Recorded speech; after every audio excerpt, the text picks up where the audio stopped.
আসসালামু আলাইকুম রহমতুল্লাহি বরকাতু। সম্মানিত ভিউয়ার্স, আশা করি ভালো আছেন। আলহামদুলিল্লাহ আমিও ভালো আছি। আল্লাহর অশেষ মেহেরবানিতে বাংলাদেশ সরকারের যে পদক্ষেপ, পোস্টাল বোর্ড প্রবাসীদের জন্য অনেক জীবনে সরকার গঠনের জন্য এমপি ইলেকশনের জন্য এই প্রথম ভোট দেওয়ার সুযোগ পেয়েছি। জীবনের বড় একটি অংশ পার করেছি। এই জন্য বাংলাদেশ সরকারকে প্রথমে ধন্যবাদ দিতে চাই। এরপরে যে কথাটি বলছি, আলহামদুলিল্লাহ আমি আমার পোস্টাল ব্যালট আমি নিয়েছি, কামাল উদ্দিন যেটা আমারটা নিয়েছি। আলহামদুলিল্লাহ আমি আমার মোবাইলের যাবতীয় প্রক্রিয়া শেষ করে ইনশাআল্লাহ আগামীকাল বা পরশুর ভিতরে ইনশাআল্লাহ পোস্ট অফিসে পৌঁছিয়ে দেব। যে জন্য লাইভে আসলাম। আমি কখনো আসিনি, আমার লাইভে আসিনি, আমার অভিজ্ঞতাও নেই। কিন্তু যে বিষয়টা এখানে এনেছি সেটা হলো, আমরা আমাদের প্রবাসীদেরকে ভোটাধিকার দেওয়ার কারণে আমরা আসলে আমাদের কাছে ঈদের মতো লাগতেছে যে আমরা প্রবাসীরা রেমিটেন্স যোদ্ধা যাদেরকে বলা হয়, কিন্তু দেখা যায় আমাদেরকে সবাই শুধু ঠকায়, চাঁদাবাজি থেকে শুরু করে নানানভাবে। তো আমরা একটা অধিকার পেলাম, বাংলাদেশের যারা পলিসি মেকার হবে তাদেরকে নির্বাচিত করার জন্য একটা সুযোগ আমাদেরকে সরকার করে দিয়েছেন। এই জন্য আল্লাহ শুকরের সাথে সাথে সরকার বাহাদুরদেরকে আমরা ধন্যবাদ জানাতে চাই, শুকর জানাতে চাই তাদের। তো যে বিষয়টা আমি এখানে বলতে চাই যে এই যে পোস্টাল ভোটের আমাদেরকে সুযোগ দেওয়া হয়েছে, কিন্তু এই সুযোগটা অনেক ক্ষেত্রে ম্লান হয়ে যাচ্ছে, সেটা ব্যর্থ হতে চলেছে। আমরা মধ্যপ্রাচ্যে যারা থাকি, আমাদের এখানে ম্যাক্সিমাম লোকেরা মানে শ্রমজীবী মানুষ। তারা সারাদিন ডিউটি করে বাসায় আস্তে আস্তে অন্তত রাত হয়ে যায়। তো আমাদের পোস্টাল এই যে ভোটগুলো আমরা পোস্ট অফিস থেকে নিতেও পারতেছি না জনে জনে। এরপরে যখন আমরা যারা পোস্ট বক্স খুলেছি, আমাদের বক্সের যখন নামে বক্স নাম্বারে যে সমস্ত ব্যালটগুলো আসছে, খামগুলা, তো এগুলো আমরা নিতেছিলাম।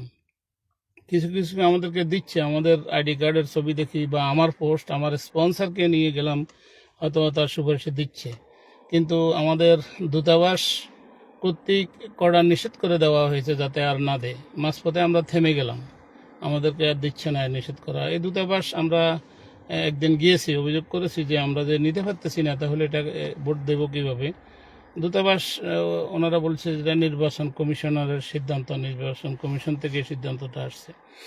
এখন বিষয় হলো, এত কোটি কোটি টাকা খরচ করেছে সরকার এই পোস্টাল ব্যালটের সিদ্ধান্ত নেওয়া থেকে গ্রহণ করা পর্যন্ত, অথচ হাজার হাজার পোস্টাল ব্যালট পোস্ট অফিসে রয়ে গেছে, একটা ভোট আমরা পাইতেছি না। মানে এগুলো নিতে পারতেছি না, আনতে পারতেছি না। হাজার হাজার স্তূপ পড়ে আছে বড় বড়। কারণ ওখানে গেলেই ওনারা বলে তোমাদের দূতাবাস নিষেধ করেছে, অবশ্যই জনে জনে আসতে হবে।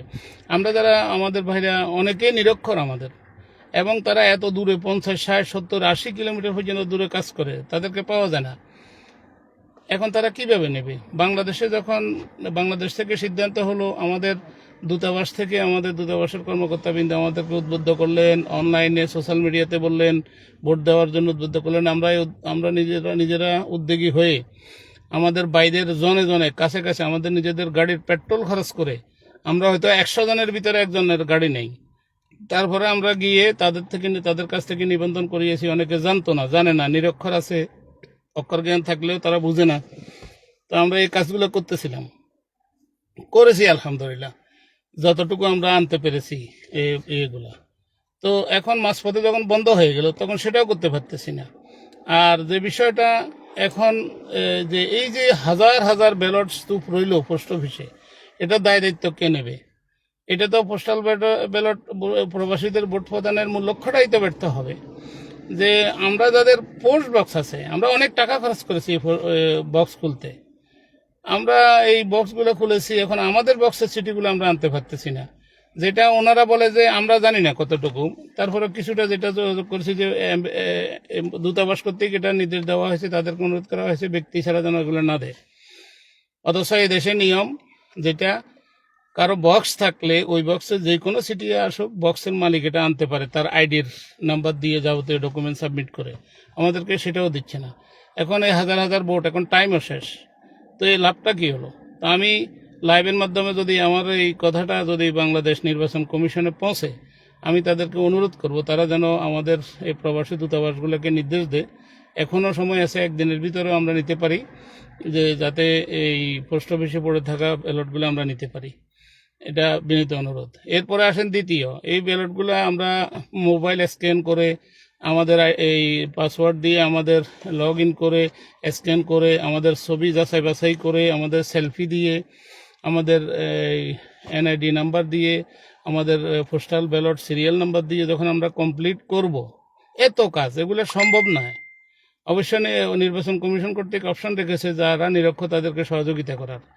তো তারপরে এটা করে যখন আনবো আমরা আবার এক এক করে জমা দিতে হবে, যেটা দূতাবাস কর্তৃক আমাদেরকে বলেছেন এক এক করে জমা দিতে হবে।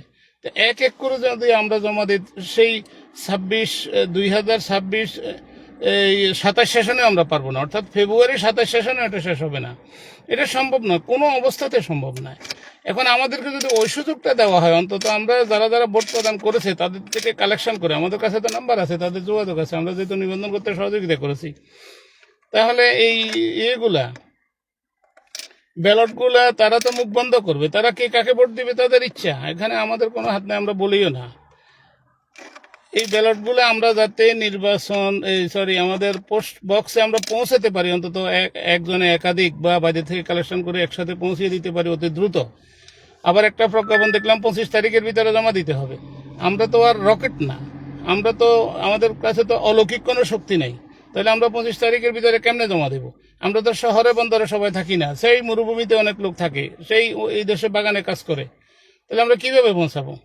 এই জন্য আমার জরুরি আবেদন, আমাদের দূতাবাসগুলোকে নির্দেশ দেওয়া হোক নির্বাচন কমিশন থেকে। আর যদি দূতাবাসের মহোদয়গণ কোনো অবস্থাতে আপনার কাছে এই স্ক্রিনের যদি মেসেজটা পৌঁছে, এই লাইভটা পৌঁছে, আপনারা দেশের সাথে, ভোটারদের সাথে, প্রবাসীদের সাথে এই ব্যালটগুলো যাতে আমরা একসাথে করে অন্তত যে যতটুকু সংগ্রহ করতে পারি পোস্টে জমা দিতে পারি, এই ব্যবস্থাটা আপনারা করবেন। সময় তো আমি লাইভে আরেকটা কথা বলতে চাই, সেটা হলো আমাদের দেশে একটি দল, তারা তো শুধু খেতে চায়, কাজ করতে চায় না। তো তারা এই দেশে আমরা যখন প্রবাসীদেরকে ভোট দেওয়ার জন্য উদ্বুদ্ধ করতেছি, ভোট সংগ্রহ করতেছি, ওই দলের এ দেশে যারা নেতৃবৃন্দ কর্মী আছে তারা এই কাজগুলো করে নাই। এখন যখন আমরা করেছি তখন তারা ফেরেশান হয়ে গেছে, তখন তারা সন্দেহ করছে এই ভোটগুলা একটা বিশেষ দলের কাছে, অর্থাৎ আমরা যারা পরিচয় আমাদের দলের কাছে যাবে। একটা বিশেষ দল এটাকে বানচাল করার জন্য, ব্যর্থ করার জন্য একদিকে দেশে নির্বাচন কমিশন ঘেরাও করেছে, তারপরে ওখানে দাবি জানাচ্ছে প্রবাসীদের ব্যালট এগুলা ক্যান্সেল করার জন্য পোস্টাল ভোট। অন্যদিকে এই দেশে বাংলাদেশের দূতাবাসে, আমি ওমান থেকে লাইভ করতেছি, বাংলাদেশের দূতাবাসে ওরা অহরহ অভিযোগ করতেছে, অনেক মিথ্যা প্রোপাগান্ডা চালাচ্ছে, মানে অপপ্রচার করতেছে, যাতে করে ভোটগুলো অন্তত কালেকশন কম হয়, মানে যেগুলা এসে পোস্ট অফিসে পড়ে থাকে, যারা ভোট দিতে পারতেছে তারা যাতে পৌঁছাতে না পারে। এটা অনবরত এই এমবেসি যায় ওরা করতেছে। আমাকে গতকালকে এমবেসি থেকে ফোন করেছে যে এমবেসি দোষ দিচ্ছি না, আমি দূতাবাসের দোষ দিচ্ছি না, অর্থাৎ তারা যে অভিযোগ করেছে এই অভিযোগের ব্যাপারে আমাকে ফোন করেছে।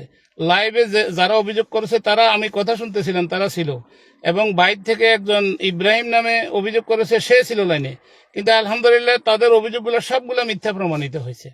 এটার সাথে কোনো সম্পৃক্ততা আমার নাই, খামাকা একটা অভিযোগ, একেবারে খামাকা অভিযোগগুলো করেছে। তো এরা চাইতেছে এখানে কোনো রকম প্রতিবন্ধকতা সৃষ্টি করে যাতে ব্যালটগুলো কালেকশন না হয়। আমি সম্মানিত দেশবাসী, আমাদের দেশের প্রবাসী, আমাদের দূতাবাসের মহোদয়গণ সকলের জ্ঞাতার্থে সকলের অবগতির জন্য জানাচ্ছি, আপনারা এই সমস্ত বাধা বিপত্তিগুলো দূর করে আমাদের ব্যালটগুলো, আমাদের পোস্টাল ভোটগুলো যাতে দ্রুত সময় দেশে যায়, এই জন্য আপনারা ভূমিকা রাখুন। আপনারা সহজ পদ্ধতি আবিষ্কার করুন। অনতিবিলম্বে আমরা পোস্ট অফিসে যে এইগুলো আসছে, অন্তত যাদের বক্স আছে, পোস্ট বক্স আছে, তারা যাতে নিতে পারে এই ব্যবস্থা করুন। আপনারা ওমান ফোর্সকে আপনারা রিকোয়েস্ট করুন। আর ভোট প্রদান যাতে আমরা একাত্রে সবগুলো করে ফেলতে পারি সবার কাছ থেকে। ওমান ফোর্স তো ঘরে ঘরে যাবে না, আমাদের দূতাবাসের বাইরে ঘরে ঘরে যাবে না, অফিস থেকে নির্দেশ দেওয়া যায়। মাঠ পর্যায়ে কাজ করা অনেক কঠিন। আমরা যারা বিনা পয়সায় নিজের পেট্রোল খরচ করে, নিজের পকেটের পয়সা খরচ করে আমরা এগুলো কালেকশন করতেছি, তাহলে আমরা ওখানে জমা দেবো আমাদের খরচে, তাহলে এটা সমস্যাটা কোথায়? ব্যালটগুলো তো বন্ধ থাকবে মুখ, সমস্যাটাও কোথায়? আর এখানে নির্বাচন কমিশন কর্তৃক যারা নিরক্ষর তাদেরকে সহযোগিতা করার জন্য একটা অপশন রেখেছে, যিনি অপশন করবে তার আইডি থাকবে, সবকিছু থাকবে, সে তো দেখতেছে কাকে ভোট দেবে। তো খামাখা এখানে কেন এত কড়াকড়ি? তো আমি আবারও বিনীত অনুরোধ করতেছি আমাদের এই ভোটগুলা প্রদান এবং একবারে বাংলাদেশ পৌঁছা পর্যন্ত যাতে সহজীকরণ করা হয়, এবং যেখানে আমাদেরকে সহযোগিতা করবে সেখানে আমাদের এই কাজে বাধা হয়ে দাঁড়াচ্ছে আমাদের সরকার বাহাদুর কর্মকর্তারা। সুতরাং বিনীতভাবে আরজ, একেবারে বিনীত, আমি হাত জোর করে বলতেছি, আমাদের প্রবাসীদের একটা ভোট যাতে নষ্ট না হয়, আমাদের প্রবাসীদের ভোটগুলো যাতে আমরা বাংলাদেশে পৌঁছাতে পারি, এটা আমাদের ঈদের মতো একটা আনন্দ লাগতেছে যে আমরা বাংলাদেশে পলিসি মেকার বা এমপি ইলেকশনে আমরা সহযোগিতা করতেছি। আল্লাহ আমাদেরকে সঠিক বুঝদান করুন। আসসালামু আলাইকুম ওয়া রাহমাতুল্লাহি ওয়া বারাকাতুহু।